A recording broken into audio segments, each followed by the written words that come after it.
Đẹp trai thì hên xui nhưng biến thái và ảo tưởng thì chắc chắn đó là những gì mà chàng trai kia đang sở hữu. Vì được xin in tư mà anh ta tưởng đó là mùa xuân, rồi ảo ma Ledaza nghĩ rằng cô gái này rất bồ kết mình mà liên tục giở trò đồi bại. Cánh cửa bên ngoài mở tung ra, nam chính Lăng Siêu xuất hiện lao nhanh tới đó, xoay người tung nộ long cước đá văng tên biến thái sinh hoang tưởng và giải cứu người yêu mình. Cả hai người là bạn thanh mai trúc mã từ nhỏ, được gia đình gắn kết từ nhỏ. Tiêu Thố cùng với Lăng Siêu cùng nhau song kiếm hợp cạ từ lúc còn khóc nhè cho tới lúc thành danh. Đối với gia đình hai bên đều là cha mẹ nuôi của hai người họ. Siêu Siêu đã lớn cùng với một IQ hơn người, cùng vẻ ngoài vô cùng bảnh trai bao người mến mộ, trả bù cho Tiêu Thố thì ngày càng vô tri. Vào 3 năm trước, Tiêu Thố đã bị bố mẹ mắng một trận tơi bời hoa lá hẹ vì thành tích học tập không bằng cậu em nuôi Siêu Siêu. Lăng Siêu ngoài thành tích giỏi, đẹp trai, kiệm lời, sống lâu kỳ thì Lăng Siêu còn được học vượt và năm nay đã lớp 11 vì quá ao trình. Vì thấy tình hình không ổn nên Tiêu Thố đã lôi Lăng Siêu cùng đi về nhà mẹ của cậu, mà mẹ cậu cũng là mẹ nuôi của cô. Bà vừa thấy Tiêu Thố về nhà mẹ nuôi đã vô cùng phấn khích, tươi cười nói chuyện. Lăng Siêu tự nghĩ không biết liệu cậu có phải con ruột hay là con được nhặt từ bụi chuối về nữa. Lăng Siêu bắt Tiêu Thố học bài thay vì xem phim ngôn lù. Tiêu Thố nhớ lại lúc trước cậu ngoan biết bao giờ có tí thành tích sương sương thì đã không còn gọi cô là chị nữa. Hứa Linh Lung, cô bạn cùng lớp với Tiêu Thố, xuất hiện rất chi là ố dề để đến tìm Lăng Siêu. Nhìn thấy Tiêu Thố cũng ở đấy nên cô ta ghen ăn tức ở, rồi hỏi Tiêu Thố sao suốt ngày cứ ở nhà Lăng Siêu. Tiêu Thố mới nói họ là anh em ruột khác cha khác mẹ, anh em cột trèo nên ở đây cũng đương nhiên thôi. Lăng Siêu cũng không quan tâm đến Linh Lung gì mấy. Lăng Siêu cùng Tiêu Thố đạp xe đến trường, cô có ý định sẽ tặng quà sinh nhật cho mẹ. Nghĩ đến mấy năm trước, Tiêu Thố gây ra khủng hoảng khi tặng quà cho mẹ nuôi thì cậu khuyên cô không nên nữa. Vào lớp thì ngồi với Tưởng Quyên, Quyên bạn cùng bàn của Tiêu Thố đã cùng nhau nhiều chuyện về vụ đánh lộn mới đây. Trong lúc không để ý, Quyên lấy điện thoại ra nhìn hình trai đẹp rồi bị thầy lấy mất tiêu chiếc điện thoại. Thấy bạn mình than phiền vì không có điện thoại để nhắn tin việc quan trọng nên Tiêu Thố đã hào sảng cho Quyên mượn điện thoại của mình.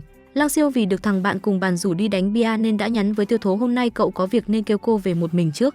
Tiêu Thố ra ngoài nhìn thấy chiếc xe của Lăng Siêu bị ngã, đã vậy còn có 3 chiếc lá với vài giọt màu đỏ khiến Tiêu Thố nhớ đến hiện trường vụ đánh nhau mà Quyên đã kể, làm cô lo lắng nghĩ suy xà lơ rồi vội đèo xe đi tìm Lăng Siêu. Trời thì đã tối, Lăng Siêu đã về nhà, không thấy Tiêu Thố nên cậu liền gọi điện thì được Quyên bắt máy bảo Tiêu Thố đã cho cô mượn, hỏi thì cô ấy không biết Tiêu Thố ở đâu cả. Trời đổ mưa ngâu nên Lăng Siêu vội vàng đi ra ngoài để tìm Tiêu Thố, hỏi tin tức khắp nơi, cuối cùng đã phát hiện ra Tiêu Thố đang bên cạnh với 3 người đàn ông lạ mặt. Trời đang mưa to, bên dưới chân cầu Lăng Siêu lấy cục đá siêu khổng lồ bên đường rồi tiến lại đằng bọn họ, định sẽ đập tên đầu sỏ nhưng Tiêu Thố la lên nói rằng Lăng Siêu cuối cùng cũng tìm thấy cậu rồi. Khi được hỏi cô làm gì ở đây, cô đã kể buổi chiều đi tìm vì thấy trà sữa mua 1 tặng 1 nên cô đã vào mua, xong 3 ông kễnh con kia đòi ghép đơn với cô.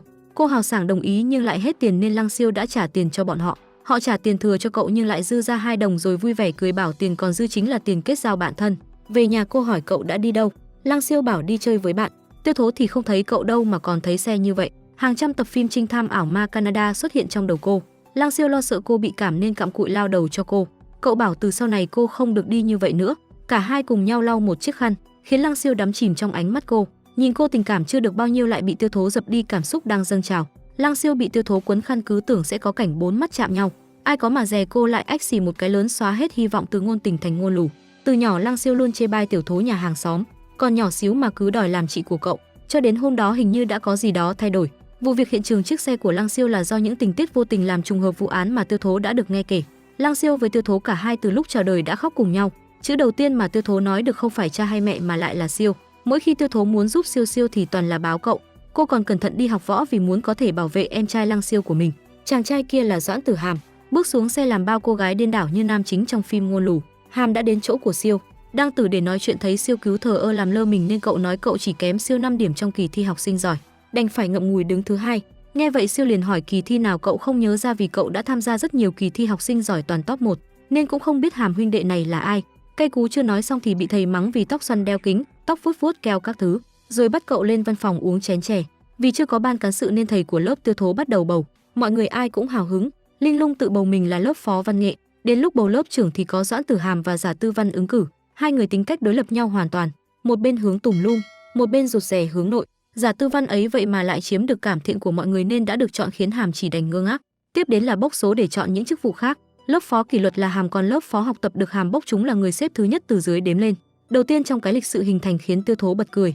Tiếp đến là lớp phó lao động. Tiêu Thố bật cười khi biết số 30 là của mình thì nụ cười hí há hí hố vụt tắt. Lúc sau thì Quyên phải năn nỉ Tiêu Thố giúp mình cùng trực nhật, dùng tài năng diễn xuất của mình cho Tiêu Thố nghe để cô cảm thương mà giúp mình.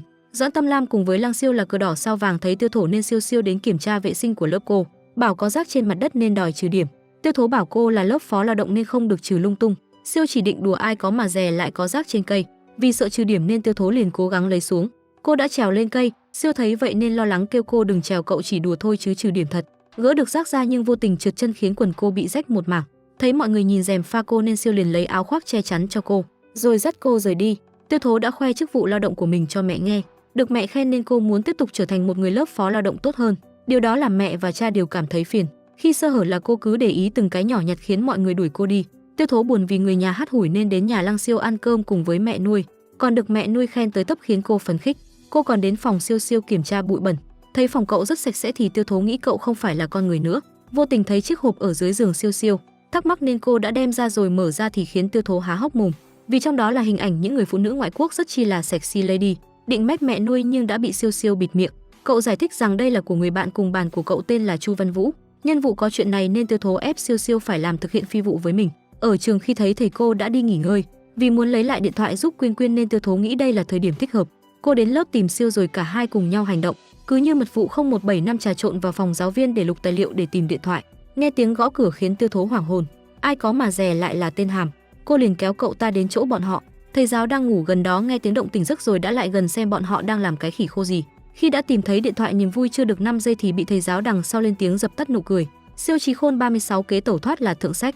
Cậu đưa 5 hào cho thầy và bảo cậu mới nhặt được ở hành lang rồi rời đi, khiến Tiêu Thố với Hàm ngơ ngác định rời đi theo nhưng thầy đã lấy lại điện thoại và bắt phạt. Tiêu Thố với Hàm chạy quanh vòng sân trường. Thầy Tích kêu bọn họ nghĩ chạy và đi chép kiểm điểm 1000 chữ. Hàm bảo Hàm bị oan nhưng mà bị oan thiệt. Thấy thầy không công tư phân mình cứ muốn phạt nên Hàm đã đưa danh sách đăng ký thi học sinh giỏi cho xem và bảo lúc nãy cậu thật sự tới nộp. Thấy thế nên thầy Tiết bắt Tiêu Thố chép 2000 chữ. Tiêu Thố về nhà nằm bất cần đời, đời là bể khổ. Mẹ cô thấy cô bày bừa nên liền quát rồi bắt cô đem thùng táo qua nhà Lăng Siêu. Cô không muốn đi rồi còn nói Siêu là vong ơn bội nghĩa. Thấy mẹ liếc mắt đầy sát khí nên Tiêu Thố rén liền phải đi. Vì tức giận chuyện của Siêu nên cô bảo sẽ công khai với mọi người vụ Siêu với cô gái ngoại quốc đi hẹn hò. Nghe thế cậu lấy điện thoại của Quyên ra, cô liền thay đổi thái độ vui vẻ. Vì cậu đã lấy được thứ quý giá này nên Tiêu Thố cảm ơn cậu díu dít và nghe lời cậu mà đi gọt trái táo. Nhưng cô đâu nào biết vì muốn lấy điện thoại giúp mà Siêu phải bị viết bản kiểm điểm. Linh Lung, Quyên, Tiêu Thố đã bị đuổi ra ngoài vì xà lơ trong lớp. Lăng Siêu đi đến nhìn thấy cô cầm sách ngược để che chắn thì bảo cô vụng về. Bạn bè của Tiêu Thố đều mến mộ Siêu, họ cũng khen Doãn Tâm Lam vì thấy cô rất xinh đẹp như đại minh tinh. Cả ba vì quá phấn khích bên ngoài nên đã bị thầy Tiết la thêm một trận nữa. Trên đường về nhà, Siêu với Tiêu Thố đã bắt gặp mẹ Siêu đang đi với một người đàn ông, khiến Siêu rất suy. Về đến nhà mẹ cậu đã nói với cậu rằng ngày mai cô đi lấy chồng. Cậu đau lòng bảo mẹ không cần con nữa à. Mẹ rời đi cậu liền thức giấc trong cơn mơ, hóa ra chỉ là mơ. Thấy Siêu đổ mồ hôi nên Tiêu Thố đã lau mồ hôi cho cậu còn đút cậu ăn bánh. Nhớ đến người đàn ông đi với mẹ, cậu trầm ngâm bước vào nhà. Bước vào phòng thấy mẹ bên trong, cậu liền hỏi mẹ thì mẹ bảo mẹ định đi giặt đồ nên vào đây xem thử có đồ nào cần giặt không. Siêu đã đến đưa Tiêu Thố đi để lựa quà tặng cho mẹ cậu và là mẹ nuôi của Thố. Cả hai cùng nhau chơi trò chơi và được giảm giá. Siêu đã cùng Tiêu Thố lựa chọn đôi bông tai cho mẹ, cậu đã tặng cho mẹ cậu, còn hỏi sao người ấy không đến chúc mừng. Vì điểm của Tiêu Thố tổng lại chưa bằng một nửa điểm của Siêu nên cô muốn cậu nghĩ cách giúp mình. Tiêu Thố đã leo lên xe của Siêu để Siêu đèo. Cô muốn Siêu giữ bí mật giúp mình. Về đến nhà, Tiêu Thố sợ sệt hễ Siêu định nói gì thì cô liền chặn lại. Khi phát hiện ra điểm của cô, mẹ Tiêu Thố vô cùng tức giận khiến Tiêu Thố hốt hoảng. Biết được Linh Lung đã gửi bảng điểm của mình về nhà nên Tiêu Thố đã mắng cô một phát. Lam tặng quà cho Siêu nhưng Siêu từ chối còn trả lại quà. Bạn cùng bàn của Siêu rất thích và muốn nhận quà của Lam thay vì vứt bỏ, còn Lam thì nỗi buồn này ai thấu. Trong giờ học mà Quên với Tiêu Thố cứ làm việc riêng rồi cười khúc khích nên đã bị thầy bắt hai người họ lên văn phòng. Họ đã bị thầy Tiết mắng cho một trận tơi bời rồi buồn bã đi về. Còn thầy thì qua tán gẫu với cô Tiêu. Nghe lời cô Tiêu, thầy Tiết đã quyết định chuyển chỗ Quyên với Tiêu Thố khiến hai người bọn họ cảm thấy nỗi buồn ai thấu đâu. Quyên thì ngồi chung với lớp trường, còn Tiêu Thố thì ngồi chung với Hàm. Cả hai ra sức cố gắng làm quen bạn cùng bàn mới. Tối đến, Tiêu Thố mơ thấy mấy con quái thú như ngày tận thế đang bắt mình. Cô liền gọi điện cho Siêu để giúp cô bớt sợ hãi. Khi được Siêu giải thích thì cô đã chìm vào giấc ngủ. Mẹ Siêu đã tặng cho Tiêu Thố với Siêu chiếc áo có hình con thỏ cute phô mai que. Tiêu Thố rủ cậu mặc chung nhưng cậu thì cảm thấy rất ẻo lả nên không chịu. Mở túi ra thì thấy một chiếc áo ngực mini khiến Siêu vội vàng bỏ lại vào túi. Siêu liền đem đưa cho Tiêu Thố và bảo mẹ đã cầm nhầm rồi khiến cô chỉ biết u là trời. Cậu còn bonus thêm nói cô lớn rồi còn mặc áo kiểu vậy. Nghe vậy cô liền chửi cậu là đồ hentai rồi rời đi. Quyên cứ làm phiền lớp trưởng miết và bảo có lẽ từ bây giờ đến ngày tận thế người mà cô tiếp xúc nhiều nhất sẽ là cậu. Giờ ra chơi đã đến, mọi người đều ùa ra ngoài. Quyên với Tiêu Thố ngồi cùng nhau để ghi ra nguyện vọng của mình muốn gửi đến cho người quan trọng trước khi tận thế đến. Tiêu Thố định gửi cho Siêu nhưng nhớ việc cà khịa mà hồi sáng cậu đã làm khiến cho Tiêu Thố tức giận. Cả hai cùng đi thực hiện mong muốn đầu tiên của bọn họ, đó là cùng nhau mang theo tâm huyết háo ăn mà ăn thật nhiều đồ ăn, xem như đây chính là bữa ăn cuối cùng của mình. Trong lúc mọi người đi ngủ trưa thì Tiêu Thố nhai dồn dập đồ ăn vặt khiến Hàm tức giận. Tiêu Thố liền đưa cậu mấy món ăn vặt để chuộc lỗi nhưng thiếu gia Hàm thì những món ăn đó đều là rác. Tiêu Thố liền đưa vịt quay cay ra. Khi thấy Hàm tránh né cô liền bảo Hàm không có tuổi thơ. Bọn họ cứ đẩy qua đẩy lại khiến đồ đạc rơi xuống gây tiếng động to. Linh Lung quay xuống liếc nhìn bọn họ, thấy thế Hàm liền đẩy đầu Tiêu Thố xuống để mặt cả hai đều gục xuống bàn. Giờ thể dục Hàm đứng đợi Lăng Siêu ngỏ ý rủ Siêu tham gia cuộc thi học sinh giỏi tin học lần này. Lăng Siêu bảo lần này cậu không muốn tham gia vì top một quài chán quá. Dường như Siêu đã mặc bên trong chiếc áo mà Tiêu Thố đã rủ mặc chung, nên cậu không dám cởi áo bên ngoài để đánh bóng. Cậu liếc mắt nhìn về hướng Tiêu Thố. Quyên Quyên thì không chịu mặc áo đồng phục vì sắp đến tận thế nên cô muốn mình đẹp nhất có thể. Tiêu Thố đã nói cho Quyên nghe một bí mật. Hôm nay cô đang mặc chiếc áo lót hình con thỏ. Nhìn thấy Siêu cô liền có ý mỉa mai vì vụ cậu không chịu mặc chung với mình. Tiêu Thỏ đang cùng với Quyên Quyên luyện tập. Cả hai đau lòng cùng nhau đếm ngược thời gian tận thế ôm nhau khóc thì trái banh vô tình bay về phía Tiêu Thố khiến cô lăn ra ngất. Mọi người xung quanh thấy vậy liền bu lại xem, làm Lăng Siêu lo lắng vì thấy người trên sân đã ném bóng trúng cô đã vậy còn xin lỗi với thái độ rất hách dịch nên Siêu đã cởi đi áo khoác ngoài ra. Bên trong là một chiếc áo hình con thỏ rồi cậu đi ra sân để đánh bóng cho bọn này biết ai là Hanamichi. Tiêu Thố thấy vậy liền khoái chí cười tít cả mắt. Mẹ Siêu bảo rằng đã đến lúc Siêu gặp người ấy, có hai người bước vo, trong đó có bố người cậu thấy hôm trước là tài xế riêng của bố cậu. Siêu khiến cậu không muốn gặp mặt tìm cớ mà đến nhà Tiêu Thố. Tiêu Thố đã rủ cậu và gia đình mình cùng chơi một trò chơi. Hàm thì rất tức giận khi đồ dùng trong cặp của mình đã bịt que cay của Tiêu Thố làm dính bẩn mà hét vô tội vạ. Mẹ và cha của Siêu rất lo lắng vì sợ Siêu không chấp nhận sự xuất hiện trở lại của cha. Đang chơi cùng với gia đình Tiêu Thố mà Siêu nhìn người bố của mình đang bên ngoài rời đi. Thấy Siêu cùng với Tiêu Thố đi học cùng nhau nên khiến Hàm suy nghĩ cứ nhìn chằm chằm vào Tiêu Thố. Hai người bọn họ rõ ràng khác nhau như thế nhưng lại cùng chung một khung hình. Thấy hiệu trưởng đã ban quy định không muốn trong trường có tình trạng yêu nhau sớm. Nghe vậy khiến một vài bạn bức bối vì tình yêu chớm nở. Nhìn thấy Tiêu Thố đang cùng Quyên Quyên nói chuyện gì đó nên Hàm đã đến chỗ bọn họ để ngồi cùng. Hàm cứ sát lại gần Tiêu Thố nên đã bị hiệu trưởng đem lên văn phòng. Cậu đã giải thích với thầy Tiết rằng cậu muốn tìm bằng chứng cho thấy Siêu và Tiêu Thố đang quen nhau. Thầy Tiết bảo thực ra chỉ cần không ảnh hưởng đến việc học, thành tích của Tiêu Thố cũng chẳng ảnh hưởng được, nên thầy kêu Hàm kêu Tiêu Thố lên để cho thầy nói chuyện với cô. Thầy thì phân vân không biết có nên nói không, nghĩ đi nghĩ lại thì thầy bảo cô học tập nghiêm túc rồi kêu đi. Hàm cứ quan sát Siêu với Tiêu Thố. Thấy Tiêu Thố đến lớp, Hàm liền hỏi cô tốt cuộc giữa cậu và Lăng Siêu có quan hệ gì. Cậu muốn đích thân cô nói với mình khi nghe những lời ấy giống như bộ phim cô đã từng xem. Tiêu Thố liền trả lời giữa cô và Siêu không có quan hệ gì, nhưng cậu không tin nên cô đành kể mối quan hệ của mình. Cậu nghe và biết được họ là Thanh Mai Trúc Mã nên Hàm liền hỏi Tiêu Thố những điều liên quan đến Siêu, hỏi rằng Siêu có hướng dẫn cô giải đề thi không, trong thời gian bao lâu thì cô mới làm xong khiến cô rất chi là khó hiểu. Từ đó trở đi Hàm cứ luôn quan tâm chăm sóc cho Tiêu Thố, còn tận tâm chỉ để cho Tiêu Thố làm. Quyên Quyên dựa vào khả năng đọc truyện ngôn lù của mình, đoán rằng Hàm là đang thích Tiêu Thố nên mới quan tâm rồi chỉ làm đề các kiểu con đà điểu, khiến Tiêu Thố không tin nổi. Mới nhắc đến mà Hàm đã xuất hiện trước mặt bọn họ.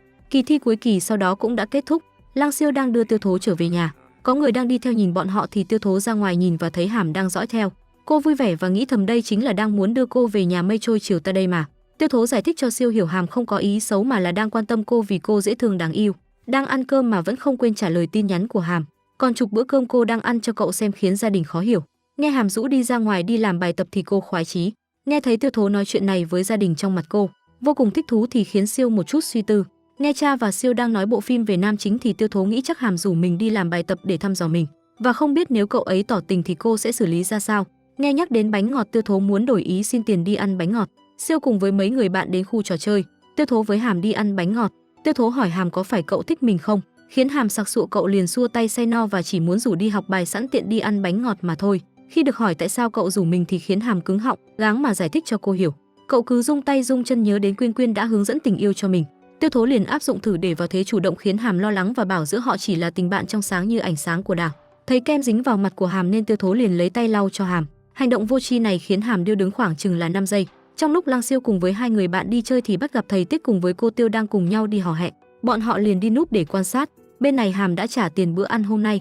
Tiêu Thố muốn cùng chia tiền ra với cậu nhưng cậu từ chối, nhưng cô đã bảo cả hai đều là học sinh, đều lấy tiền phụ huynh nên không thể để cậu trả được. Cô bảo khi nào cậu kiếm ra tiền thì cô sẽ ăn cho cậu trả tất.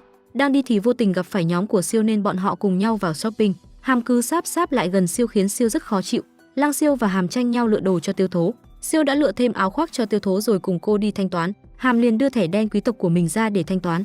Lăng Siêu không muốn và kêu người thanh toán bằng thẻ của mình. Cả hai như đang đối đầu với nhau, không khí có phần hơi loãng ở nơi đây. Siêu về cùng với Tiêu Thố rồi còn đòi tiền cô lại, nhưng cô đây chỉ còn cái nịt nên cậu xem đó như quà năm mới dành cho Tiêu Thố. Bố mẹ của Tiêu Thố muốn cô khuyên Lăng Siêu tha thứ cho bố của cậu, vì lúc trước muốn lo cho sự nghiệp 10 năm mới trở lại nên đến giờ Lăng Siêu lại không muốn nhận ông là cha. Nhưng cô thấy rất khó xử trong tình huống này của Lăng Siêu, vì cậu ấy như vậy cũng là lẽ đương nhiên. Thấy Siêu cứ ngồi buồn trên ghế nên Tiêu Thố đến nói chuyện để muốn giúp cậu quên đi muộn phiền. Tiêu Thố muốn dẫn Lăng Siêu về vì trời lạnh quá, cô chọc cậu rồi liền đẩy cậu về nhà. Giờ học đã kết thúc, mọi người đều gắng chạy ra căn tin nhanh nhất có thể. Căn tin giờ bị ngăn cách bên nam bên nữ. Quyên Quyên đã rủ lớp trưởng với Hàm cùng ngồi kế. Hàm cứ trêu đùa vạch ngăn cách khiến mọi người lo lắng. Bị cô Tiêu bắt phạt nên liền nói với cô là cậu đang buộc dây giày để tránh bị phạt. Khi được hỏi chọn ban đã học thì Quyên với lớp trưởng đã chọn ban xã hội, còn Hàm thì sẽ chọn tự nhiên. Cậu thắc mắc hỏi Tiêu Thố, sao Lăng Siêu học giỏi sử nhưng lại chọn ban tự nhiên? Ai cũng không thèm quan tâm điều này, chỉ có mình cậu là suy tư. Lăng Siêu được cô mời lên để nói vụ tham gia dự thi nhưng Siêu đã từ chối vì cậu muốn dành thời gian cho ôn thi tốt nghiệp hơn. Thấy Lam đang cùng Lăng Siêu thảo luận bài thì Tiêu Thố đã vào trong để chờ Siêu. Khi nghe Lam chê bai thành tích học tập của Tiêu Thố thì Siêu liền bỏ đi rồi kêu Tiêu Thố cùng đi ăn. Linh Lung đi cùng họ và nghe được lời giải thích nên Linh Lung rời đi cho Siêu với Tiêu Thố có không gian riêng. Tránh vỏ dưa thì gặp vỏ dừa, Hàm đã mua cho mình chiếc xe đạp và đợi Siêu với Tiêu Thố bên ngoài. Cậu lật đật đuổi theo bọn họ. Khi hỏi Hàm chuẩn bị đi đâu, Hàm đã nói như đang đi đến nhà Tiêu Thố nên cô nói với Lăng Siêu rằng phát hiện có chiếc xe hơi đi theo họ nên Siêu quay đầu đi đến. Tiêu Thố định đi qua với cậu nhưng nhìn thấy cha nuôi thì dừng lại. Cô liền kêu Hàm cùng mình đi về trước. Lăng Siêu nói thẳng với cha rằng cậu không muốn ông phá vỡ cuộc sống hiện tại. Vì đi bộ với đạp xe không quen nên hại cậu khi đến nhà chân lủng bủng muốn đứng cũng không nổi. Cha mẹ cô ra ngoài chào tiếp khiến Hàm giật mình quấn quá mà quỳ xuống khiến mọi người ngơ ngác. Lúc này cậu chỉ nở một nụ cười thật tươi để may mắn tự nhiên đến và cậu đến ngồi trên ghế cùng với Tiêu Thố. Cùng cha cô, mẹ Tiêu Thố điện Văn Tuệ để nói việc con Thổ đã dẫn trai lạ về nhà. Bà thấy cũng đẹp trai nhưng vẫn không bằng Lăng Siêu. Nghe thấy cha Tiêu Thố với Hàm liền ngước lên nhìn. Tối đến như hợp gia đình, mẹ Siêu với Lăng Siêu cũng đến. Hàm ăn ngại ngùng khép nép khúm núm. Khi được cha của Tiêu Thố kêu ăn gì cứ tự nhiên mà gấp thì cậu liền nói cảm ơn bố, khiến Lăng Siêu liếc nhìn nên cậu thấy mùi méo ổn liền rút lại lời mà cảm ơn chú. Mẹ Tiêu Thố với mẹ Siêu thấy có gì đó lạ lắm nên cố ý nói chuyện để khiến cho Hàm rụt rè thêm. Giờ đây dù Hàm ăn nhiều hay ít gì cũng không vừa ý. Lăng Siêu bảo Hàm gắng ăn cho nhiều vô, sau này sẽ không có cơ hội tốt như thế. Cha Tiêu Thố tươi cười bảo muốn đến lúc nào cũng được mà. Mẹ Tiêu Thố liền nhéo ông ra hiệu không được nói thêm gì nữa. Mẹ của Siêu với mẹ của Tiêu Thố cứ cho Siêu những lời có cánh khiến Hàm phải tự mình đi rửa bát để lấy lòng. Định ở lại thêm nhưng mọi người bảo tối rồi nghe đuổi khéo nên Hàm dù muốn ở lại nhưng vẫn phải ra về. Ra ngoài thì mất xe nên Tiêu Thố đã đưa Hàm chiếc xe chiến của mình cho cậu về. Siêu kêu Thố nên tránh xa Hàm ra vì cậu thấy Hàm có mục đích gì đó. Tiêu Thố bảo rằng cô biết mà, vui vẻ hí ha hí hửng rồi chạy vào nhà. Hôm sau Siêu đã chở Tiêu Thố cùng đi học.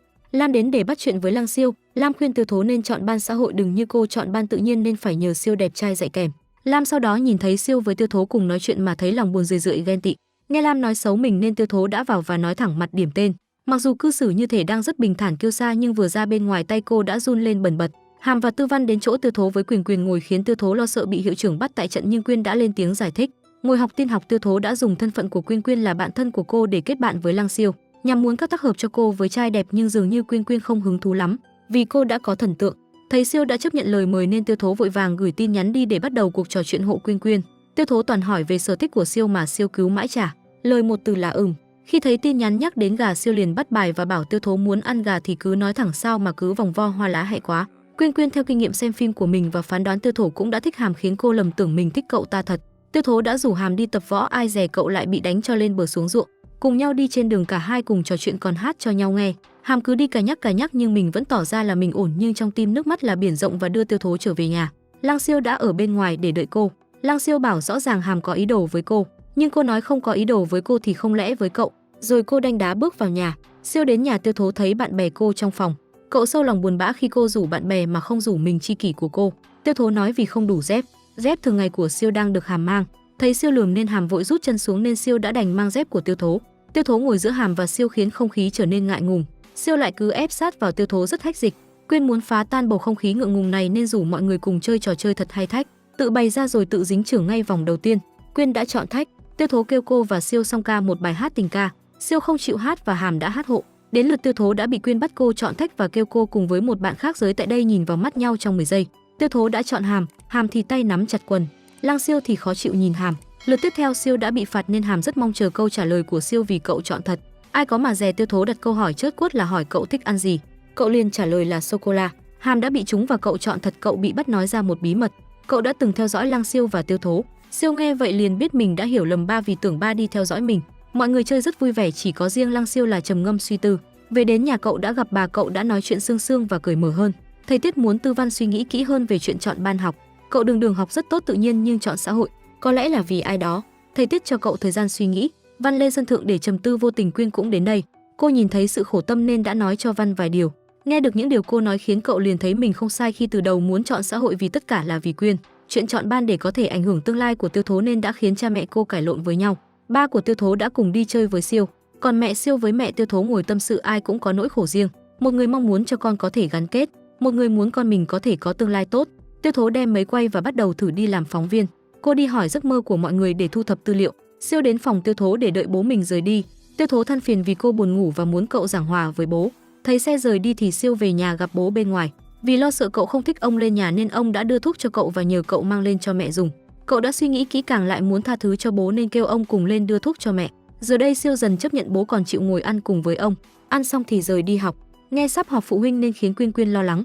Lão Lăng mặc dù hơi quan ngại việc vợ ông muốn ông đi họp phụ huynh, nhưng ông lại ngại vì lâu nay ông đã không xuất hiện và cảm thấy có lỗi với hai mẹ con trong thời gian qua nên ông muốn bù đắp cho họ.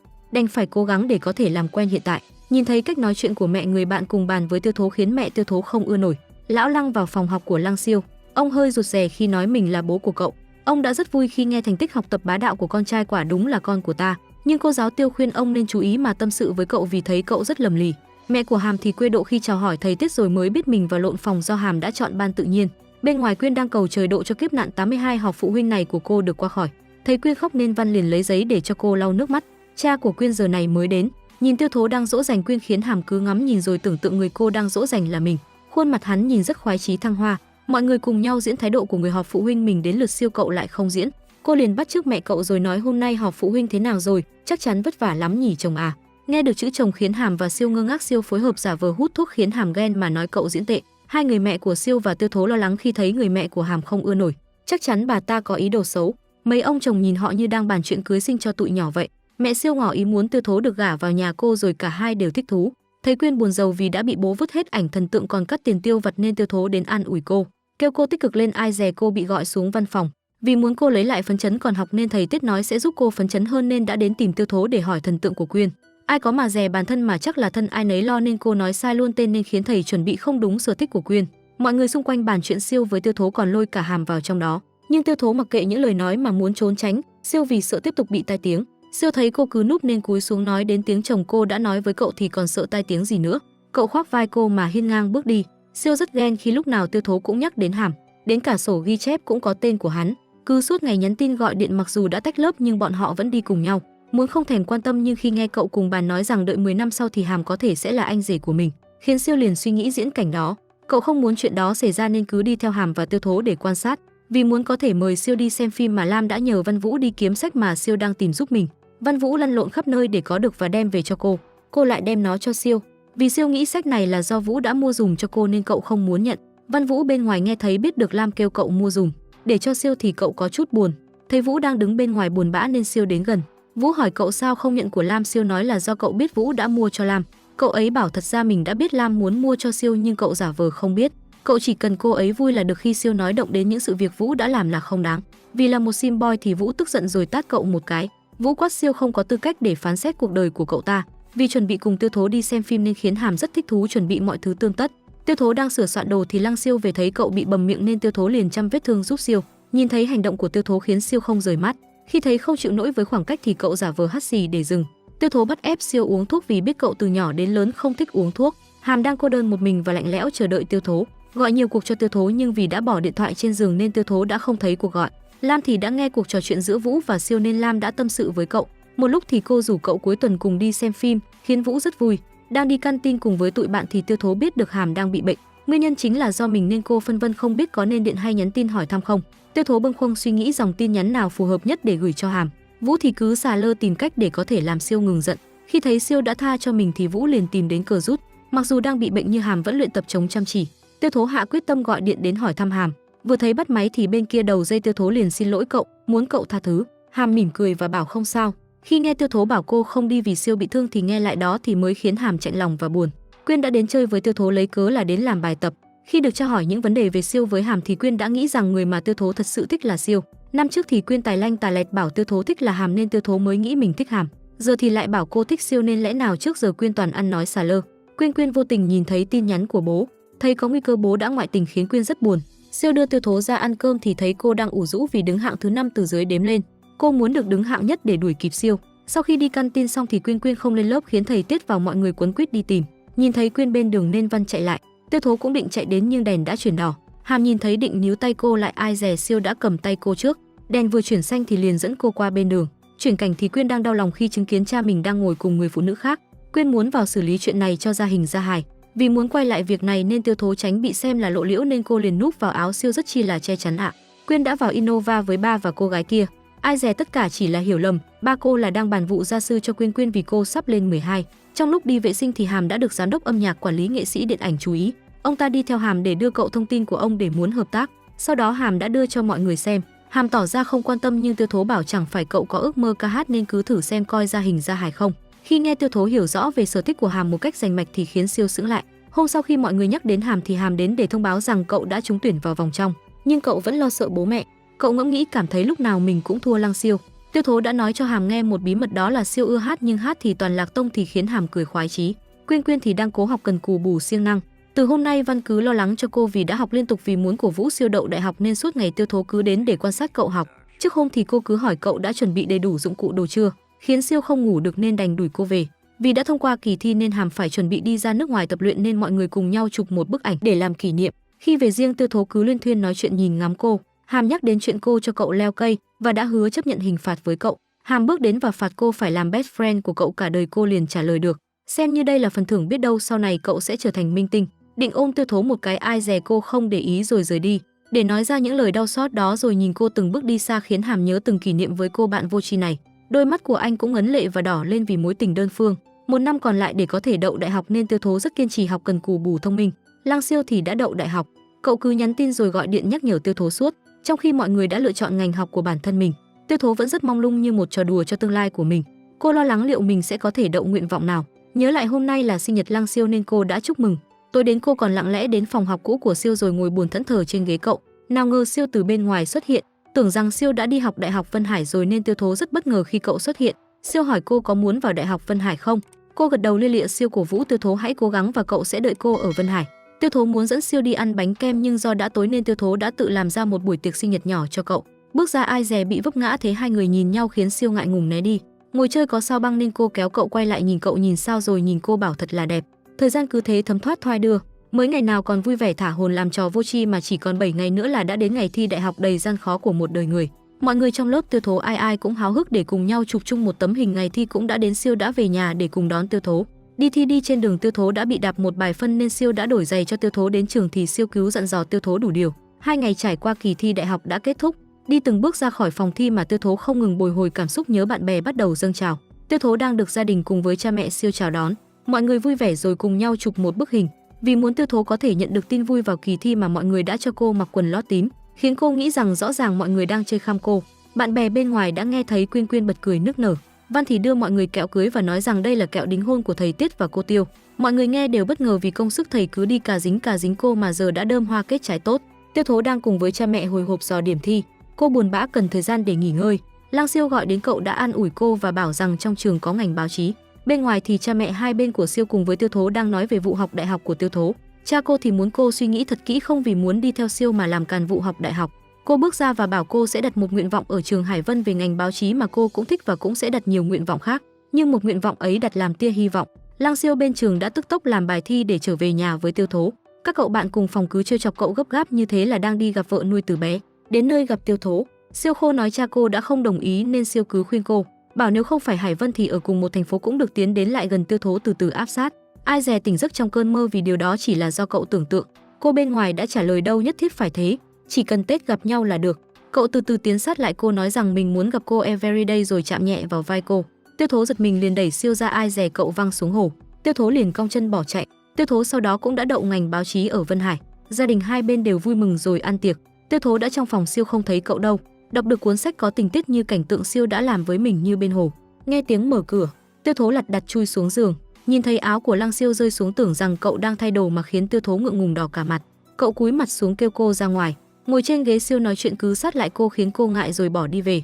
Tiêu Thố đã vào ký túc xá của trường, bất ngờ khi Quyên lại chúng là bạn cùng phòng với cô, khiến cả hai đều vui quá là vui. Khi Linh Lung cũng bước vào phòng thì khiến cả hai tụt mất nụ cười. Hạ Mặc, một cô gái đến từ nơi khác cũng là bạn cùng phòng chung với họ. Linh Lung liền đến gần cô để bắt chuyện làm quen. Tôn Thế Ba là người phụ trách hướng dẫn cho những em sinh viên và cũng là bạn cùng phòng với Siêu. Cậu rất vui khi được người đẹp Hạ Mặc rủ đi trà sữa. Về đến phòng cậu liền khoe với lão Chu, khi nghe thấy cậu liền muốn cùng với Thế Ba đi nhập tiệc. Bọn họ còn định rủ thêm cả sư phụ là Siêu vì thấy Quyên cứ lo nói chuyện với Văn nên Tiêu Thố điện về nhà nói chuyện.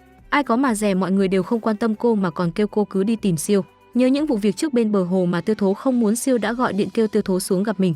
Siêu đã kêu Tiêu Thố vụ chuyện bờ hồ, vì dù gì cô cũng đã đẩy Siêu xuống sông. Bỗng điện thoại cả hai đều reo, cả hai đều được rủ đi dự tiệc. Đang định từ chối thì nghe ngóng được Tiêu Thố trả lời khuyên về việc này, còn nhắc đến tên Thế Ba nên Siêu đã đồng ý sẽ đi. Tiêu Thố đi tới điểm hẹn bất ngờ khi nhìn thấy Siêu đã ở đây từ lúc nào. Cô khựng lại khoảng chừng 5 giây, cả bọn cùng nhau đi uống nước. Cô tránh né ngồi đối diện Siêu, Siêu thì cứ đổi chỗ để có thể ngồi đối diện Tiêu Thố. Mọi người cùng nhau trò chuyện vui vẻ. Đến khi gọi món, Siêu biết được những món Tiêu Thố không ăn được nên gọi những món mà cô ưng nhất. Thấy Siêu quan tâm Tiêu Thố nên mấy cậu bạn ngồi cùng hỏi Siêu không thấy có lỗi với sư mẫu à? Còn kể ra Siêu có cô vợ nuôi từ nhỏ khiến Tiêu Thố liếc mắt nhìn Siêu. Quyên Quyên thấy tin đồn này còn đến tận Vân Hải thì liền hỏi bọn họ biết người ấy là ai không. Khi nghe hai người họ nói chuyện thì thấy rằng cô gái ấy rất hung dữ. Quyên quay sang hỏi Tiêu Thố và nói rằng rất hung dữ à, khiến cô cay cú. Mọi người đã cùng nhau chơi trò chơi, vì Tiêu Thố thua nên Quyên đã bắt Tiêu Thố đi xin in tư với anh bên kia. Thấy vậy Siêu ghen tức vẫn đổ vào ly rồi uống xong gục xuống. Tiêu Thố và mọi người thấy vậy liền lật đật đỡ Siêu rồi đưa cậu về. Mấy cậu cùng phòng hiểu ý sư phụ nên đã đưa Siêu cho Tiêu Thố tạo không gian riêng cho đôi chim gì. Nhìn từng cử chỉ của Siêu cứ như cậu đang rất say nhưng cậu không hề say nha quý vị. Cậu bảo cô không được rời bỏ mình rồi từ từ áp sát cô vào cột tường. Không còn đường lùi bước nữa, Siêu nói cô không được giữ khoảng cách với mình. Cô gật đầu lia lịa rồi cậu rời đi, chạy đến chỗ Siêu để đỡ cậu. Đến nơi cô định rời đi thì cậu liền kéo cô lại. Tưởng chừng sẽ có cảnh tò te tí te ai dè do cậu sợ cô bị xe đụng trúng. Cô nhận thấy hình như mình mới là người say thật rồi. Bạn cùng phòng của cô đang đợi Tiêu Thố vì Hạ Mặt đã bị mất chìa khóa, còn hai người kia thì không mang theo. Giờ vị cứu tinh duy nhất là Tiêu Thố nhưng cô lại làm mọi người thất vọng vì đã bỏ trong phòng. Hết cách nên đành đi đến những chỗ Hạ Mặc đã đi để tìm chìa khóa. Mọi người đi ai cũng yếu bóng vía rồi cứ cả dính lấy nhau. Chỉ có Hạ Mặc là đủ dũng khí để đi tìm. Do Hạ Mặc dừng chân để buộc dây giày nên cô đã tách ra ba người bạn kia. Từng bước chân đến ai dè là chú bảo vệ. Chú liền tống cổ tứ cô ra bên ngoài. Vì chưa tìm được chìa khóa nên muốn vào tìm tiếp, mọi người đánh quay về ký túc xá tìm cách. Cô quản lý vừa lú người ra đã khiến họ chạy tán loạn. Một đàn anh ở khoa tâm lý, cũng là anh trai mà Tiêu Thố đã xin in tư hôm trước, nay đã đến khoa báo chí của Tiêu Thố với Quyên Quyên để tìm người làm tình nguyện viên. Đang ăn dở cái bánh bao mà lỡ làm rơi nên cô liền giơ tay cầm bánh lên cao. Ai dè đã bị anh ấy nhìn trúng và nói cô đã giơ tay nên sẽ ra ngoài bàn bạc với anh sau. Khi nói về chuyện với Tiêu Thố về việc sẽ làm xong thì anh muốn cảm ơn cô nên đã mời cô đi dùng cơm. Anh nhất quyết mời nên cô đành đồng ý. Bây giờ đã xuất hiện tin đồn Lăng Siêu, chàng trai của khoa tin học đã bị phốt về việc bắt cá nhiều tay, nên bạn cùng phòng Tiêu Thố đã cùng nhau bàn tán. Khi thấy điều này đang ảnh hưởng đến xem nên Tiêu Thố liền đi tìm Lăng Siêu. Anh bạn cùng phòng Siêu cũng đã điều tra thông tin về người đã đăng bài phốt. Tiêu Thố đã điện Siêu và hẹn gặp cậu. Tiêu Thố đã rủ Siêu đi xem phim. Thấy cậu định xem tin nhắn thì lo cậu gặp phải những lời lẽ không hay nên cô ngăn lại. Nghe cậu nói cậu đã chặn hết những tin nhắn đó thì mới khiến cô yên tâm. Tiêu Thố đã biết chắc chắn rằng những tin đồn xấu về Siêu là bịp, vì suốt ngày Siêu ngốc này toàn cắm mặt vào sách và điện thoại thì lấy gì có thời gian giang díu mập mờ. Cậu bảo cô không sợ nếu cậu muốn yêu đương rồi có người yêu sẽ bỏ cô à? Cô liền trả lời rằng từ trước đến giờ thì cậu cũng đã quan tâm cô giữ chưa, nên cô sẽ ủng hộ cậu có người yêu. Hôm sau Lăng Siêu đã đợi Tiêu Thố ở bên ngoài ký túc xá nữ để đưa đồ ăn cho cô, rồi còn rủ cô cùng đi học chung.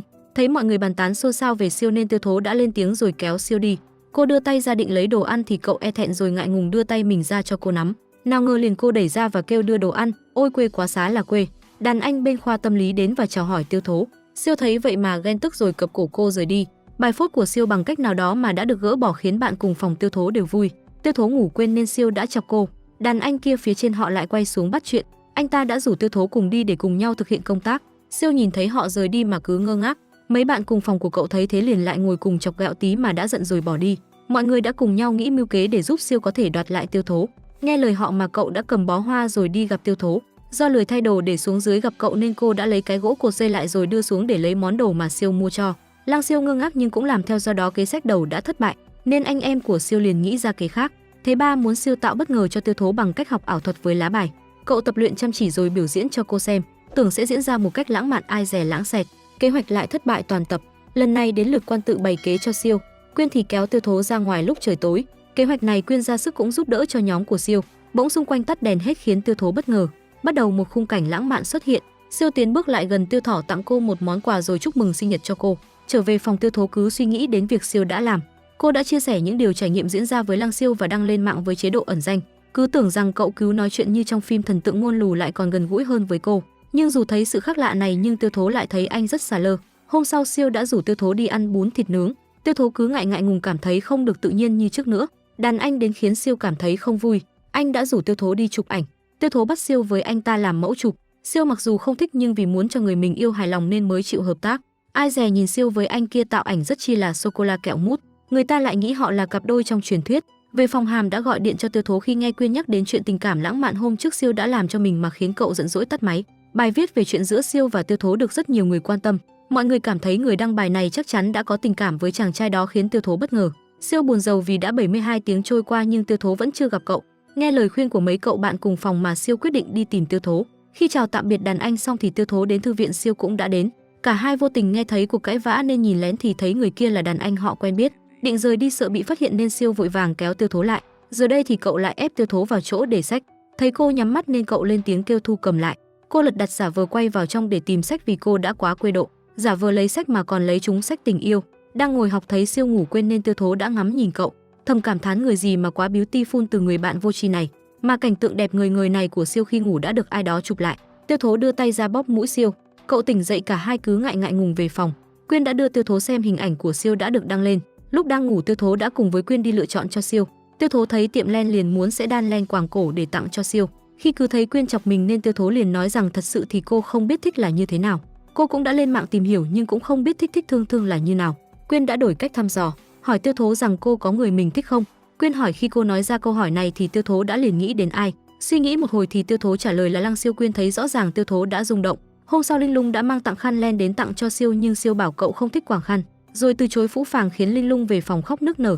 Biết được sự việc này nhưng Tiêu Thố thì đã làm xong còn có ý định tặng cho Siêu. Thấy vậy nên cô quay xe làm đứa con hiếu thảo đem đi tặng cho bố. Tiêu Thố băn khoăn không biết mình có thích Siêu hay không. Do hai người kia bị bệnh nên Tiêu Thố với Quyên đến dự tiệc sinh nhật của Siêu.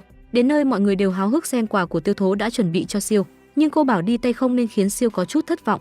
Thấy tình huống khó xử nên Quyên đã nói sự thật về khăn quàng cổ mà Tiêu Thố đã đan trong đêm. Nhưng khi nghe Siêu không quàng nên cô đã tặng cho bố. Siêu liền bảo cô bù lại cho cậu. Siêu nói rằng lúc trước không quàng, nhưng từ hôm nay thì có thể, đúng là muốn thì sẽ tìm cách.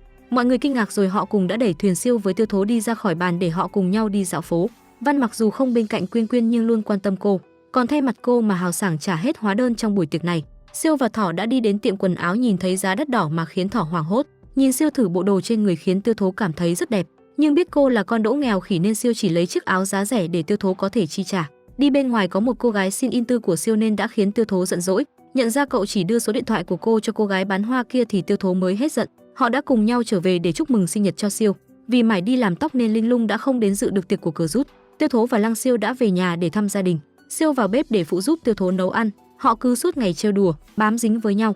Bố mẹ khi nghe Siêu nói rằng thích Tiêu Thố, cậu muốn lập quan hệ gia đình với Tiêu Thố. Khi được hỏi bé Thỏ có thích con không, cậu liền ấp úng. Bố mẹ liền khuyên con trai hãy nhanh chóng tỏ tình Tiêu Thố để không làm mất đi con dâu của họ, sợ rằng cái tên Hàm ấy lại lấy mất. Nhưng do mẹ Hàm đã có một số hiềm khích khiến mẹ Tiêu Thố cảm thấy không hề xứng đáng với con gái họ. Từ đó cơ hội của Siêu để có được Tiêu Thố sẽ rất cao và ba mẹ sẽ giúp cậu nếu cậu cần. Lăng Siêu nghe thấy vậy liền gọi điện cho Hàm để cảm ơn mẹ của cậu ta. Hàm thì đang lúc ngủ mà thấy Siêu điện vậy khiến Hàm cảm thấy tên này thật dở hơi. Thấy Quyên vì thần tượng mà đã xảy ra tranh cãi với đám người nên Văn xuất hiện nắm lấy tay cô rồi kéo đi. Cả hai cùng nhau đi dạo và có hành động vô cùng ngọt ngào. Văn cũng rất chu đáo, khi rời đi thì cả hai rất phấn khích. Tiêu Thố xong việc định trở về sớm vì có hẹn với Quyên thì đàn anh kêu cô ở lại để nói chuyện. Anh ta nói rằng từ đầu đã biết cô bồ kết mình từ lâu, với vẻ mặt rất chi là tự tin khoe cá tin, khiến Tiêu Thố há hốc mồm. Tiêu Thố trông có vẻ rất khinh anh ta khi anh ta cứ nghĩ mình rất là gì và này nọ. Cô luôn miệng bảo không thích anh nhưng anh ta từ từ tiến đến. Có nghe tin drama từ đâu đó nên Siêu và các sư huynh đệ liền tức tốc chạy đến nơi. Thì chỉ là sư huynh của bọn họ bị cắt đứt tai, vậy mà cứ làm quá rất chi là mất thời gian. Lăng Siêu cũng bó tay chấm mắm tôm thì nghe cuộc điện thoại gì đó rồi Siêu liền rời đi. Còn bên này cái anh đàn anh kia cứ ảo tưởng sức mạnh rằng Tiêu Thố thích ảnh, nhìn trông thật cuồng dâm sinh hoang tưởng. Tiêu Thố đã nhận ra bài phốt từng nói về trai đều là người ta ám chỉ anh trai đều này chứ không phải là Siêu. Anh ta chặn cô lại không cho cô thoát ra khỏi tay hắn. Tiêu Thố vùng vẫy chống cự cánh cửa đã mở ra. Siêu và bạn bè cậu với cô cũng đang hớt hãi đến. Siêu tức giận liền chạy đến dùng nộ long cước cho anh ta lên bảng đếm số. Cậu dịu dàng đến bên Tiêu Thố để hỏi thăm cô. Cậu liền kéo cô rời đi. Vì đàn anh kia đã vu oan cho Siêu với quấy rối Tiêu Thố nên Siêu đã quyết định tham gia cuộc thi khoa học máy tính để thách đấu với anh ta. Anh ta vô cùng tức giận nhìn thấy được bài viết của Tiêu Thố nói về mình, điều này khiến Siêu rất vui. Siêu đã mời Tiêu Thố đi ăn cơm còn ngỏ ý rủ cô đi thành phố cùng cậu 2 ngày 1 đêm khiến cô bối rối. Quyên với Mặc cùng cô còn chuẩn bị cho cô đủ thứ. Tiêu Thố không muốn cho Linh Lung biết vì mất công gây phiền phức cho họ. Đi thang máy có tận 3 người nhưng trong mắt Siêu và Thỏ chỉ tồn tại 2 người họ, đúng là thế giới toàn màu hồng khi biết yêu. Cả hai cùng nhau đi chơi, dòng người ập tới khiến Thỏ ngã vào người Siêu. Cô ngại ngùng rồi kêu cậu về. Vừa mới tắm rửa xong thì Siêu đã đến phòng cô để xin đun nhờ bình siêu tốc. Nhìn thấy cô trong bộ dạng như thế khiến cậu ngại ngùng. Thấy tóc cô còn ướt sợ cô sẽ bị bệnh nên cậu lấy khăn lau giúp cô, vô tình đẩy nhẹ thì khiến Siêu ngã lên người cô. Bốn mắt liền nhìn nhau, họ không ngại nhưng tôi đã ngại. Siêu đã giành được huy chương, bên cầm cúp bên bận cầm tay em. Nhớ lại viễn cảnh tối hôm đó, Siêu đã thổ lộ với Tiêu Thố rằng anh thích em, nhưng Tiêu Thố biết là mình thích nhau, còn chuyện yêu đương thôi đành tính sau. Nếu muốn tính trước thì phải lấy được huy chương vào ngày mai. Nghe vậy Siêu liền muốn ứng trước một ít may mắn. Cậu tiến lại gần và hôn Tiêu Thố khiến cô bất ngờ, nhìn nhau một lúc rồi tiếp tục hôn tới bến mặc cho nước thì đã sôi sùng sục. Trở về Tiêu Thố đã kể cho mấy bạn mình cùng nghe. Quyên vui mừng vì không uổng công cô đã đẩy thuyền bọn họ. Linh Lung hơi buồn nhưng cô có niềm tin Tiêu Thố sẽ bị Siêu đá không sớm thì muộn. Siêu đã đến đón Tiêu Thố sau giờ học để cùng cô ăn bùn đậu mắm tôm. Quyên sợ mình làm kỳ đà cản mũi nên không muốn đi, nhưng cô đã bị Tiêu Thố kéo lại. Siêu biết ý tứ liền kêu một người bạn của mình đến cho Quyên đỡ ngại. Cùng Quyên cùng với Chu cùng diễn màn giả vờ yêu nhau để giúp Tiêu Thố và Lăng Siêu biết được khái niệm giữa hai người yêu nhau thì nên làm gì. Nhưng Siêu với Tiêu Thố vẫn cứ cư xử như từ trước đến giờ, cuộc sống là của mình cứ là chính mình thôi. Hôm sau Siêu và Tiêu Thố đã hẹn nhau đi giải ngố. Bây giờ cả hai đã thay đổi cách xưng hô là anh và em, nghe rất chi là kẹo mút. Bọn họ đã cùng nhau chụp một vài tấm hình. Tiêu Thố đã tiếp thu những điều Quyên căn dặn nên cô giả vờ không mở được chai nước, rồi giả vờ nhõng nhẽo đòi Siêu mỡ hộ. Nhìn thấy cô vô tri vậy nên Siêu phải bảo cô vừa phải thôi, bớt diễn lại. Cả hai đang làm những gì những cặp đôi khác làm. Định hôn thì ai dè chó sủa khiến họ giật mình dừng lại. Cả hai trò chuyện đến tối thì nhau dắt tay về. Cậu rủ cô cuối tuần đi chơi nhưng cô bảo mình đã có hẹn. Cô cứ ấp a ấp úng giấu tên người đó rồi chạy đi mất. Vì không muốn Quyên đi họp mặt gặp thần tượng mà bỏ cô nên Tiêu Thỏ đã viện cớ rằng cô cần Quyên ở bên cạnh. Vì đoạn tình cảm giữa cô và Siêu đang nhạt dần, cô không thấy mới mẻ và không còn hứng thú với Siêu nữa. Nghe vậy nên Quyên đã hủy vé đi gặp thần tượng của mình để tám chuyện với best friend. Thấy cách cư xử của Tiêu Thố, cậu rất hoang mang. Vừa về phòng thì thấy dòng tin nhắn khiến cậu lo sợ, rồi nghĩ đến viễn cảnh Tiêu Thố đòi chia tay với mình. Tiêu Thố vô tình gặp Siêu đi cùng cô gái khác đi dạo ở đại lộ Ngô Đông nên liền về cầu cứu Quyên. Cô bạn tức giận, phẫn nộ liền bảo sẽ đi xử lý giúp đòi và tước đi quyền làm người với kẻ ngoài tình. Quyên theo sát đằng sau Siêu và một người mặc áo khoác. Định cơm bạt tới, ai có mà dè, người đó là giả Tư Văn đang cầm trên tay một bó hoa. Tiêu Thố liền kéo Siêu ra phía ngoài để tạo không gian cho đôi chim gì. Chỉ mới nói màn dạo đầu chưa nói đến anh thích em nữa mà Quyên đã phấn khích nói rằng em cũng thích anh. Quyên đã dắt Văn cùng đi dạo ở trường cô. Tiêu Thố rất ngưỡng mộ bọn họ. Bên này bọn họ cũng cùng nhau đi dạo. Khi đưa Tiêu Thố đến ký túc xá, bọn họ còn làm thủ tục của những người yêu nhau, đó là phát cơm chóa. Cả hai đã về nhà. Tiêu Thố đến gọi Siêu dậy. Cậu đã thức nhưng nghe tiếng của Thỏ thì cậu giả vờ diễn cái nét ngủ già chân. Tiêu Thố đánh thức cậu dậy. Siêu liền kéo Tiêu Thỏ nằm xuống giường mình. Cả hai cũng không còn ngại ngùng như trước nữa, cứ áp sát lại nhau tình tang. Bố Siêu mở cửa vào khiến họ hoảng hốt, giả vờ hoang mang đang làm chuyện khác. Bố mẹ Siêu đã nhận ra đôi chim di này thì vô cùng phấn khích khi thấy con trai họ cưng chiều con dâu cưng mà họ ưng. Quyên cùng với Văn đang bên ngoài rất vui vẻ. Vì họ phải yêu xa nên hiếm khi có thời gian bên nhau như lúc này. Siêu muốn rủ Tiêu Thố đi dạo nhưng cô không trả lời. Bước ra ngoài, Siêu ôm chầm lấy Tiêu Thố từ đằng sau. Cậu đã rất muốn công khai với cha mẹ nhưng cô vẫn thấy chưa đến lúc chín mùi. Hai người họ cứ nhau ôm rồi hôn nhau thắm thiết. Mẹ Siêu đã đến tám chuyện với mẹ Tiêu Thố về chuyện của hai đứa nhỏ khiến hai người vô cùng vui vẻ sung sướng. Rồi suy nghĩ muốn có chuyến đi du lịch 4 người để bỏ hai đứa con ở nhà, tâm tình hâm nóng tình cảm. Siêu với Tiêu Thố đi dạo nhưng khi có những hành động thân thiết mà hàng xóm thấy thì họ liền né đi. Thấy Siêu với Tiêu Thố chơi đánh bài với nhau hoàn toàn không thấy biểu hiện gì như những người yêu nhau, nên khiến cha Siêu nghi ngờ, đăm chiêu nghĩ suy. Gia đình hai bên đã đi du lịch. Siêu đã bày sẵn kế hoạch hẹn hò nhưng đã bị bể do cô bận đi với đứa em họ. Hôm sau họ hàng lại đến khiến Siêu lại tan tành tiếp kế hoạch. Qua ngày tiếp theo thì bọn họ mới có cơ hội gặp nhau, nhưng đến chiều thì Tiêu Thố lại có cuộc hẹn với Quyên nên không ở bên cậu được. Sợ Siêu buồn nên Tiêu Thố liền hôn cậu tới tấp. Tới rạp phim thì phát hiện có Văn đi nữa mà Quyên không nói làm cô không rủ Siêu. Về nhà thì Siêu đã đứng đợi cô từ chiều. Anh hờn dỗi vì cô đã không cho cậu đi cùng, mặc dù có Văn cũng đi. Thấy cậu giận nên Tiêu Thố cũng liền giận lẫy cậu luôn. Con gái đôi khi thật khó hiểu. Tối đến Siêu lại nhà Tiêu Thố còn mang đồ ăn cho cô. Cậu đã thấy lỗi sai của mình, mong muốn cả hai có thời gian riêng dành cho nhau. Tiêu Thố cũng xin lỗi cậu cha mẹ hai bên. Đang trên đường về nhà, cha Tiêu Thố cứ mong về nhà sớm, do ông không biết ý đồ của ba người còn lại là muốn cho hai đứa con trong nhà có thời gian riêng tư. Siêu và Tiêu Thố vồ lấy nhau khi đang nằm trên sofa. Siêu đang định tiến đến hôn cô, cả hai trong tư thế ân ân ái ái thì cha mẹ hai bên đã vào nhà. Chứng kiến cảnh này khiến cha Tiêu Thố sốc ngang họng, rồi cha hỏi Siêu với Tiêu Thố. Nhận ra chỉ nên mình không biết khiến ông rất đau lòng, trầm cảm, tim đầy mũi tên uất hận. Tiêu Thố đã bị Quyên lôi đi đến ngay buổi tọa đàm của ngành khoa học máy tính. Siêu với các huynh đệ cũng đến. Ban đầu cô không hào hứng gì lắm, nhưng khi nghe đến tên đại thần Diệp Tuấn thì khiến cô sáng mắt lên. Mọi người đã mời Tuấn cùng nhau ăn, Siêu cứ mãi giữ Tiêu Thố vì muốn đánh dấu chủ quyền. Khi ra về, Siêu và Tuấn đi cùng nhau. Tuấn ngỏ ý mời Siêu khi tốt nghiệp sẽ đến công ty anh làm. Siêu đã ra hai điều kiện, thứ nhất là cậu muốn lập nhóm riêng cho mình với những cậu bạn cùng phòng.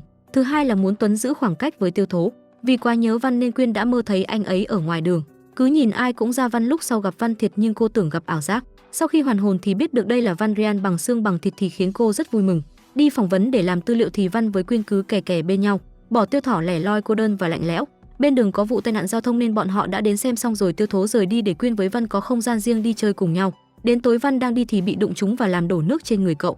Quyên liền vội vàng vẩy áo Văn lên giúp cậu, nhìn thấy cơ bụng của anh mà khiến Quyên không biết nên đặt tên con là gì.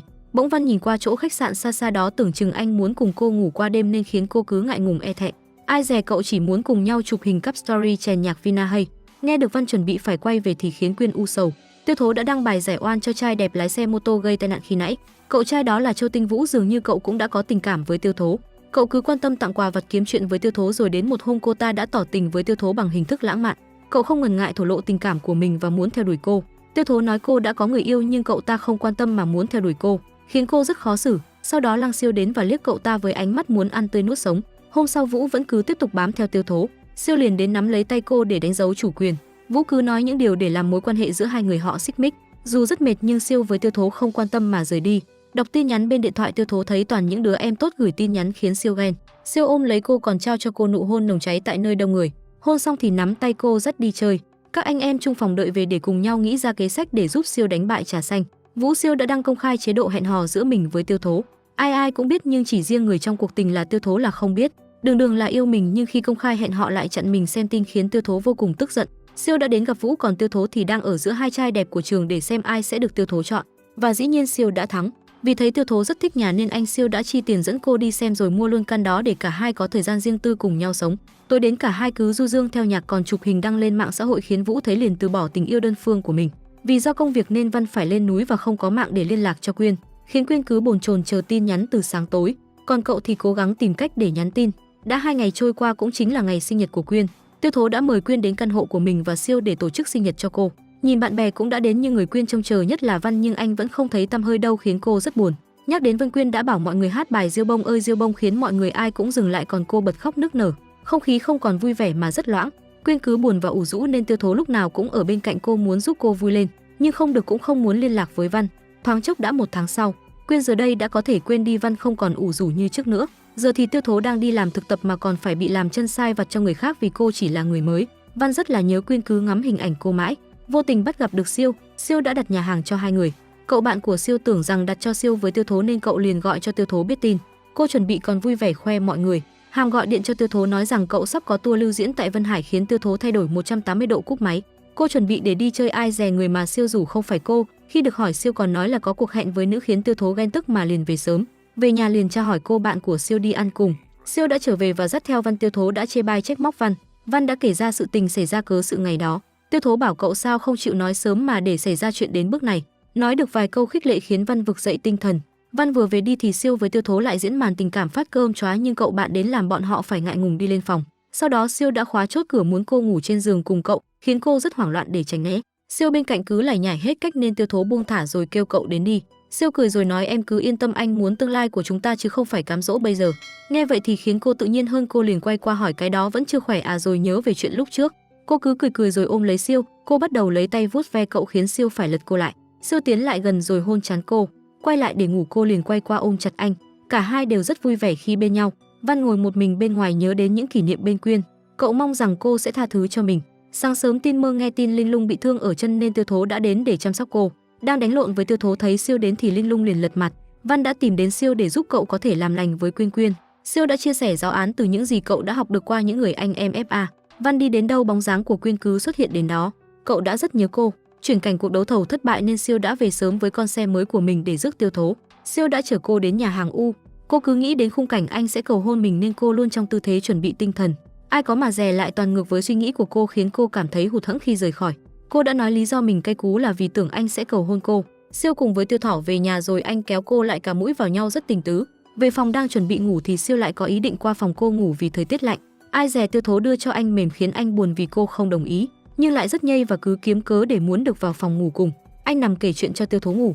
Cô ngủ thì anh chỉnh lại chăn rồi ra ngoài. Giữa đêm Tiêu Thố thức nghe thấy tiếng ho thì lật đật đến chỗ Siêu để đắp chăn cho anh. Ai dè bị Siêu kéo lại rồi hôn tới tấp từ trên sofa rơi xuống sàn, nhưng cậu bạn kỳ đà cản mũi lại bật điện lên vì muốn đi vệ sinh khiến Tiêu Thố ngại ngùng quay về phòng. Quyên đã trở về khiến Tiêu Thố rất vui. Cô đã kể lại những sự việc với Siêu cho Quyên nghe. Cô bạn mong muốn họ có màn cầu hôn lãng mạn với nến và hoa. Tối hôm đó ra ngoài thì thấy hoa với đèn rải khắp nơi. Biết rằng sẽ sắp có cuộc tỏ tình nào đó nên Quyên với Tiêu Thố đi đến để sẵn có gì thì đăng lên báo chạy KPI luôn. Quyên vừa đến có người từ từ bước vào. Vòng tròn bất ngờ đó chính là Văn tạo ra. Anh liền nói ra những sở thích của cô. Cô cảm động mắt ngấn lệ bỏ đi. Anh đuổi theo Văn đã nói ra những điều mà anh luôn chờ đợi. Văn nhẹ nhàng bước đến nắm tay Quyên nhưng lại bị cô hất ra, cô đã bật khóc. Văn nài nỉ cô nói rằng anh không muốn chia tay. Cô lại rời đi, anh bật lên một khúc nhạc mà cô đã rất thích. Cô quay lại nhìn thấy anh đang nhảy theo từng giai điệu mà cô đã từng nhảy cho anh xem. Văn từ từ bước đến bên cô, ôm chầm lấy cô và bảo chúng mình quay lại đi. Cô bỗng chạy đi, Văn liền đuổi theo cô. Rồi họ nhìn nhau, dường như tình cảm lại nồng nàn trở lại vì họ đã hiểu nhau hơn. Tiêu Thố phải bắt đầu công cuộc thực hiện một kỳ sát hạch chuyển lên chính thức cho lứa thực tập sinh. Nói là cuộc thi liêm khiết, công bằng, không thiên vị, nhưng rõ ràng bà đang thiên vị cô, không công nhận sự thành công của Tiêu Thố mà cứ nói lời có cánh để giúp cho đối thủ của cô, khiến cô nhọc lòng. Văn cứ kiên kỳ lom rom theo bên Quyên để mong cô có thể tha thứ cho anh và cho anh cơ hội làm lại cuộc tình. Khi nghe được những lời động viên từ Siêu đã giúp Tiêu Thố đã có động lực trở lại. Văn cùng với Quyên đi chơi cùng nhau. Văn luôn ga lăng chiều theo ý của Quyên. Khi nghe đối thủ mình bảo rằng cô không đủ tầm cỡ vì cô chưa chắc đã quen được ngôi sao Jack Năm Củ để giúp đỡ, nên Tiêu Thố liền khè ra tên Doãn Tử Hàm rồi nhờ cậu ta giúp đỡ cho mình. Đạo diễn thấy được ngôi sao mới nhú Tử Hàm đã giúp đỡ cho chương trình họ thì rất cảm kích. Hàm liền cho cô bạn mình hít tí phim, nói là nhờ có Tiêu Thố cô bạn thân này nên Hàm mới biết đến chương trình. Bà Tiểu Quân thấy đạo diễn thích thú nên liền bảo Tiêu Thố là thực tập dưới trướng của bà. Mọi sự ưu ái từ mọi người đều đổ dồn vào Tiêu Thố. Bà giám đốc đã đẩy nhỏ kia ra chuồng heo. Đối thủ cay cú liền chê bai Tiêu Thố, biết cô có bạn trai thì liền chê bai cả hai luôn. Ai dè Siêu đến gặp Tiêu Thố khiến mọi người ai cũng phấn khích vì anh chả khác gì idol giới trẻ. Nghe những chiến tích của Siêu cầm kỳ thi họa tất cả đều bá đạo khiến cô đối thủ kia nóng cái đầu. Siêu mong rằng sau này khi Tiêu Thố gặp chuyện gì thì cũng kể cho mình nghe đầu tiên. Cả hai sẽ cùng nhau nấu ăn. Tiêu Thố buộc tạp dề cho Siêu liền được anh chủ động lại kéo cô lại và trao nụ hôn nồng. Xoay một vòng trong bếp, cơm đã chín, công tắc liền kêu khiến họ tỉnh táo lại rồi cùng đi ăn cơm. Mở mắt ra nhìn thấy Siêu thì Siêu liền nói chào buổi sáng vợ yêu. Anh nói rằng đã 3 năm trôi qua nhưng ngày nào em cũng đẹp nhất, khiến Tiêu Thố sửng sốt tưởng mình xuyên không. Rồi hỏi rằng bọn mình đã có con chưa, nếu em muốn thì có thể ngay bây giờ. Nghe tới đây Tiêu Thố liền biết mình đã bị anh làm trò tiêu khiển. Siêu kể cho cô nghe chuyện cha cô đã đồng ý gả cô cho anh.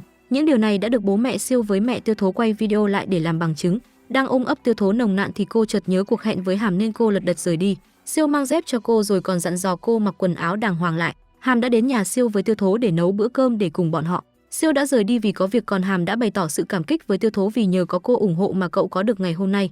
Nhìn thấy Thố với Hàm chào tạm biệt tình thương mến thương quá lại khiến Siêu có chút ghen nên ôm cô rồi kêu vợ để đánh dấu chủ quyền. Hàm thì cũng không suy nghĩ gì nhiều, rồi hình ảnh của họ đã bị ai đó chụp lại. Siêu đã tắm rửa sạch sẽ cố làm ra bộ dạng quyến rũ nhưng mà nó lạ lắm. Cuối cùng anh cũng tạo ra dáng nam tính như minh tinh màn ảnh nhưng cô lại không thèm để ý vì thấy một bài đăng chụp cô với Hàm đang nổi dần dần trên mạng. Tiêu Thố liền điện Hàm để hỏi vụ này ai dè chính là do Hàm sắp xếp để bài báo nổi rồi kiếm tiền thêm cho công ty. Siêu bỏ Hàm qua một bên rồi anh lại hôn cô một cái rồi hỏi cô hiểu vấn đề không. Anh liền quay cô lại phía mình. Hôm nay anh phải dạy cho em hiểu mới được, xong rồi chuyện gì tới thì cũng tới, gạo nấu lâu ngày cũng sẽ hóa thành cơm. Sau một đêm nồng cháy sáng tinh mơ, Tiêu Thố đắn đo suy nghĩ rồi bật ngồi dậy. Siêu liền ngồi lên để ôm cô, hóa ra chỉ là do cô tưởng tượng. Còn Siêu đã mặc quần áo tươm tất và đang đứng nhìn. Cô loay hoay nói mình có cuộc hẹn với Quyên với vẻ mặt rất ngại ngùng. Tối đến bạn bè của Tiêu Thố đều có mặt để tụ lại nói chuyện. Bài phỏng vấn của Hàm đã được đăng lên, không phải nói mối tình đầu khiến cậu rung động thì chắc chắn là Tiêu Thố rồi. Nhìn bình thường cậu đều tỏ ra rất vui không hề lo nghĩ nhưng thật ra bên nước mắt là biển rộng. Toàn bộ rất nhiều cảm xúc với Tiêu Thố đều là tình yêu đơn phương. Vì say nên Quyên đã thẳng thắn nói ra những điều mà Văn khiến cô ấm ức bao năm nay. Chắc rằng vẫn chưa bao giờ nghe thấy anh nói lời yêu lời đường mật. Văn hấp thu và liền nói ra câu anh yêu em rồi cả hai người họ hôn nhau nồng cháy. Lang Siêu giờ rất thân thiết với bố cậu, cùng gia đình chụp lại bức ảnh kỷ niệm trong đó có cả Tiêu Thố con dâu tương lai. Cùng đi dạo khiến Siêu và Tiêu Thố nhớ đến những ký ức hồn nhiên vô tư lúc nhỏ. Cả hai ôm nhau và cùng ôn lại chuyện cũ. Siêu đã ngỏ lời cầu hôn với Tiêu Thố, hỏi rằng có chịu gả cho gia đình Lang không. Tiêu Thố đòi nhẫn thì anh liền hôn vào tay và bất ngờ chiếc nhẫn đã xuất hiện vì anh đã học mấy trò ảo ma này trên top. Trong màn đêm pháo hoa rực rỡ, khép lại những năm tháng thanh xuân của họ. Họ đã kết hôn và có con, quả là cái kết đẹp cho cặp đôi thanh mai trúc mã hồn nhiên vô tri. Được rồi, bộ phim đến đây là kết thúc. Các bạn bỏ ra 3 giây đăng ký kênh để ủng hộ chúng mình nha. Cảm ơn các bạn đã đón xem kênh của chúng mình. Hẹn gặp lại mọi người trong bộ phim tiếp theo. Ok, phần review phim của ngày hôm nay đến đây là hết rồi. Xin chào tạm biệt và hẹn gặp lại các bạn ở những tập tiếp theo.